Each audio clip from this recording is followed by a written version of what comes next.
One day last October, a man arrived in New York's Zuccotti Park, hoping to address the Occupy Wall Street crowd. Tall, Cuban-American, in his late 60s. I had a message that I wanted to deliver to the world. John Carlos had been involved in a controversial public protest before. But at first, Occupy organizers didn't recognize his name. It appears to be John Carlos in the lead. Tommy Smith is running second. There goes Tommy Smith. It's Tommy Smith, a jubilant winner. And he'd only to have shown them this photo. That's John, the 1968 Olympic Games, on the podium wearing the bronze, glove fist raised in protest against the daily humiliation of African Americans. His teammate Tommy Smith, standing on the highest podium, his stance a mirror image of John's. And that image is endured and inspired. And at Zuccotti Park, John was welcomed, which is a far cry from the reaction he faced back in '68. Back then, his decision to make a political statement on the podium was met with anger. The sports establishment censored him. His fellow Americans threatened him, but he didn't hide. You know, that following year, he equaled the world record in the 100 meters, and following his track career, played short stints in the NFL and the CFL, eventually settling into coaching and counseling high school athletes. And at Occupy Wall Street, John had a message. I'm here with you because I am you. That's right. 43 years ago, last Sunday, I stood on a podium based on the same issues that you guys out here facing right now. Everybody, please welcome John Carlos. Nice to see you, sir. Good to be here with you. How are you? Great. Not gonna lie, I'm very excited to have you on the program. Well, I'm excited to be here. I know. Especially when you see so many young, enthusiastic people. I'm coming to check you out. I just wonder what your relationship is like with that picture, because, you know, for us, it's this image, you know, and if you have, let's just refresh, show the picture again. When you see that, I mean. Well, that's just a part of my life, man. You know, to be blessed, to be in an iconic situation. You know, I don't never look at myself as an icon. I'm just a regular guy. But to be there, to think that God would choose you to do something that would be so everlasting. You know, I sit back and I think, in the last 100 years, how many things have you seen take place in a century that keeps evolving? Every year it gets higher and expands more. Yeah. And it just illustrates that we had an idea that we can deal with people of all races, dealing with oppression. And they tried to make it like it was a Black Power thing, but it wasn't a Black Power thing. It was an Olympic project for human rights. And human rights encompasses everyone. God right now is showing the world that it encompasses everyone, because I've gone around the world and every ethnic group has some people that has been oppressed somewhere along the line, and they relate to that picture. In the moment before you and Tommy raised your arm, in that moment, right? What was in your head? Oh, when we was going out there, I looked at the podium as a box. After I reflected on that, I reflected primarily on Dr. King. I had a meeting with Dr. King about 10 days before he expired. And I thought about what he was saying in regards to him supporting the Olympic boycott.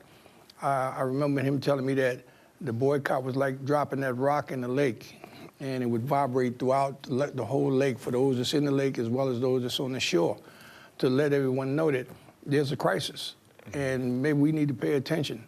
And he said the greatest thing about it is the fact that it would be a nonviolent move. No one has to die, no one has to get injured. And at that particular demonstration, we felt that this would be pungent enough to let everybody know that we have certain issues that we need to deal with. That's critical. We need to deal with these issues. And we didn't have to hurt nobody to do it. Right. We just did a silent protest. And I think we got people's attention around the world. We sure did. They still talk. You know what's amazing about that, too, is '68. That was only just over 30 years after Jesse Owens. Right? Absolutely. Who Hitler wouldn't shake his hand, right? Absolutely. I mean, it wasn't that long. You know, you sit back and you look at Hitler relative to Jesse Owens. You know, the same thing that Jesse Owens was fighting for. I think, you know, the guys in '68, we were fighting for the same issues. Jesse Owens was old school. We was the new kids on the block, but we went about it different ways to try to accomplish the same goal. They brought Jesse Owens in when we were trying to do our thing and told Jesse Owens, say, hey, this is a script we want these kids to read.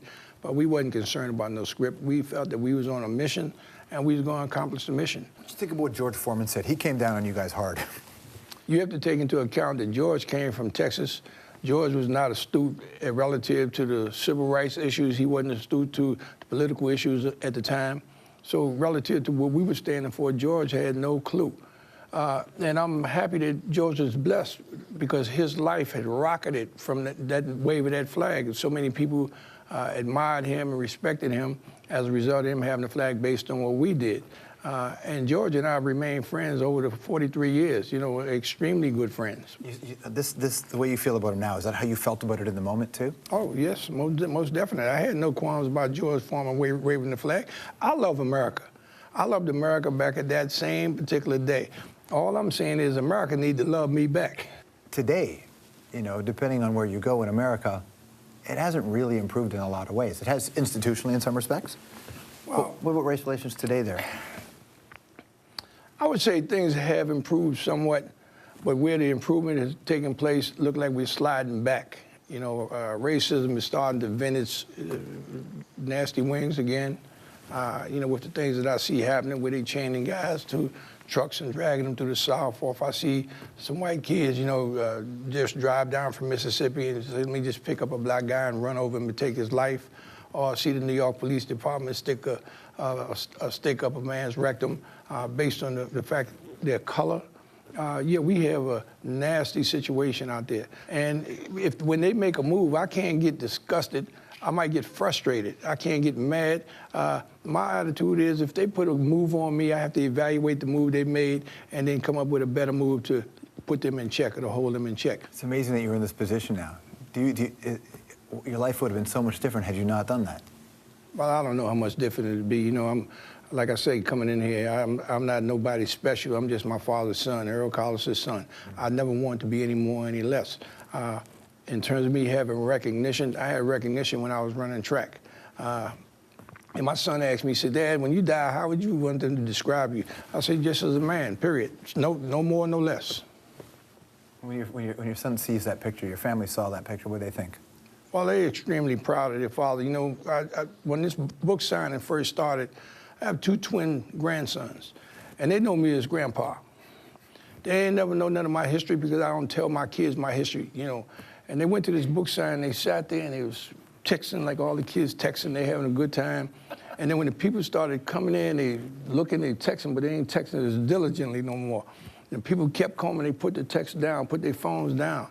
And then they see that they had to stop people from coming in because the place was full to its capacity. Then other people argue, say, I want to get on the stage. Let me go on the stage. They open up, let some more people in. And Dave Zirin, he phrased it correctly when he said, John Carlos's grandkids look like somebody whispered in their ear and told them that your grandfather was Batman or something, you know. So from that perspective, you know, it's a great thing to feel that your kids and your grandkids will look up to you and say, well, you know, I'm proud of my father or my grandfather because he stood when it was time to stand. You ever get the answer to that question, why you? No, see, when I go to God, that would be the first thing I would ask him. Why me? Why me? I had a great life. I mean, I had a great life. I had some trials and tribulations based on what I did in Mexico City, but I would never add nor take anything away. I mean, I lost my first wife as a result of this thing here. But my wife would have had to die 1,000 more times because I wouldn't change nothing. I wouldn't take nothing away because what was done was necessary. It had to be done. If I didn't do nothing but wake up one person, it's better with that one person. And you've certainly seen that. I mean, the people that have been, it's been more than one who have been influenced by what your life has come to represent. You found some resonance with the Occupy movement you talk about. Right. Where in that? Well, you know, I felt like a lot of the people in the Occupy movement, they jumped on the train that I was on 43 years ago. You know, we was concerned about economics. We was concerned about fair housing. We were concerned about employment. We was concerned about student loans and opportunities to go to college. But at that particular time, we was concerned about it in a small circle relative to black people or people of color. Now, 43 years later, there's the same concerns, but the difference is it covers every ethnic group now. All across the board, people are losing their houses. All across the board, people are getting out of college and don't have jobs. So quite naturally, I have a concern to be there with them. Like when I went to Occupy Wall Street, I told them, I'm here. Why am I here? I'm here because I am you. It's really good to see you. Thanks for coming in. I'm honored to be here. The book, John Carlos, right? It's a John Carlos story, the sports moment that changed the world. We'll be right back.